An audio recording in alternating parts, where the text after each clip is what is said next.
بسم اللہ الرحمن الرحیم۔ السلام علیکم۔ نام اور اس کے معنوں کے ساتھ نعیم الزمان دریچہ میں ایک مرتبہ پھر حاضر۔ اس مرتبہ جو نام ہے وہ ہے مستجاب۔ مستجاب ایجاب سے نہیں، مطلب یہ ہے کہ قبول۔ مستجاب مطلب قبول ہونا۔ آپ نے شادیوں میں دولہا دلہن کا ایجاب و قبول، مطلب اس سے تو آپ واقف ہوں گے۔ اس میں بھی اس ایجاب و قبول میں بھی بڑا ایک حسن ہے کہ دولہا جو ہوتا ہے وہ مطلب اپنے تئیں قبول کرتے ہوئے دلہن کو ایک درخواست پیش کرتا ہے۔ اب جو دلہن قبول کرتی ہے اس کو استجاب کرتا ہے۔ یہ ہے ایجاب اور قبول۔ پھر آپ دیکھیں کہ مستجاب سے ریلیٹڈ ایک بات میں آپ سے کہنا چاہوں گا کہ ایک لفظ ہے مستجاب الدعوات۔ مستجاب الدعوات مطلب وہ شخص جس کی دعائیں قبول ہوتی ہیں، یہ مستجاب الدعوات کہلایا جاتا ہے۔ بلکہ ہمارے یہاں ایک عقیدہ بن چکا ہے کہ مطلب اللہ کے اولیاء کرام میں ایسے لوگ بھی ہوتے ہیں کہ جن کی دعائیں قبول ہی ہوتی ہیں۔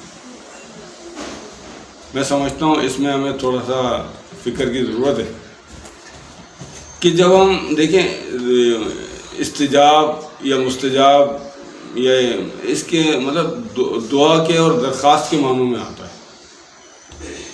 جب بندہ رب کی بارگاہ میں درخواست کرتا ہے تو اب یہ لازم و ملزم نہیں ہے کہ اس کی درخواست قبول بھی کی جائے، یعنی اس کی دعا قبول بھی ہو۔ یہ اللہ کی مرضی ہے، وہ جس کی دعا چاہے قبول کرے، جس کی نہ کرے نہ کرے، اس سے کوئی پوچھنے والا نہیں۔ تو یہ عقیدہ جو ہے نا، یہ دعائیں قبول ہی ہوتی ہیں، یہ کچھ مناسب نہیں ہے۔ یہ رب کی اتھارٹی ہے کہ قبول کرنا نہ کرنا۔ دعاؤں کی قبولیت کا انحصار جیسے کہ بتایا کہ اس کی مرضی پر منحصر ہے۔ ہاں یہ بات ہے کہ جب بندہ دعا کرتا ہے تو اس کا اثر مطلب یہ کہ فوری بھی ظاہر ہو سکتا ہے اور ہزاروں سال بھی لگ سکتے ہیں، کہ جیسے کہ ابراہیم علیہ السلام کی دعا، آپ نے دعا کی، اس کو ہزاروں سال کے بعد اثر ہوا۔ پھر کل قیامت کے دن بھی آپ کی دعا کا اثر ظاہر ہو سکتا ہے۔ تو یہ اس کے اوپر ہے کہ وہ جب چاہے قبول کرے۔ اب دیکھتے ہیں کہ موسیٰ علیہ السلام کے زمانے میں ایک شخص تھا جس کا نام تھا بلعم بن باورہ۔ یہ بڑا مستجاب الدعوات تھا، اس کی دعائیں قبول ہوا کرتی تھیں۔ تو موسیٰ علیہ السلام نے اپنی قوم کی نافرمانیوں کے باعث ان پہ کچھ سختی کی، تو یہ اس شخص کے پاس پہنچ گئی، بلعم بن باورہ کے پاس۔ تو کہا کہ تم موسیٰ علیہ السلام کے لیے بد دعا کرو۔